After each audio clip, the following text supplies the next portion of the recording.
السلام عليكم ومرحبا بكم من جديد.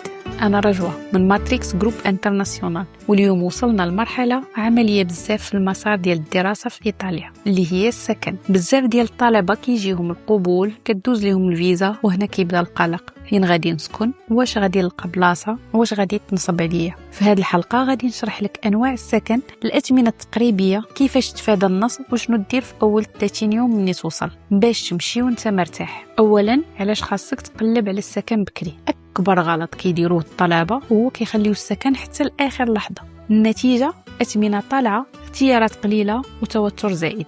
منين يجيك القبول خاصك تبدا تخدم على السكن حتى قبل الفيزا. أحيانا التنظيم كيحميك من الضغط.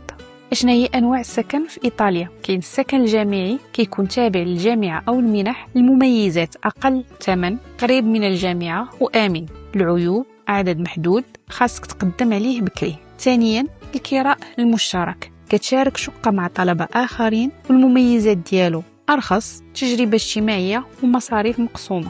ولكن العيوب: خاصك تفاهم مع الناس وماشي ديما كيكون الهدوء. ثالثا، استوديو خاص، تكون بوحدك. المميزات: استقلالية والراحة، ولكن العيوب: ثمن أعلى ومصاريف كاملة عليك. الأثمنة التقريبية، يعني الأثمنة كتختلف حسب المدينة. مدن كبيرة بحال ميلانو أو روما غالية أكثر، مدن أصغر أرخص وأقل ضغط. بصفة عامة، غرفة مشتركة أقل تكلفة.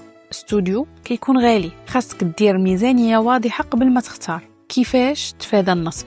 هاد النقطة مهمة بزاف. كاين نصب بزاف في السكن. باش تحمي راسك، ما تبعتش الفلوس او ما تصيفطش الفلوس بالعقد، ما تثقش غير في الصور. طلب فيديو مباشر، كدن العنوان، واستعمل مواقع معروفة. وإلا حسيتي بالشك وقف. الاستعجال أكبر سبب للنصب.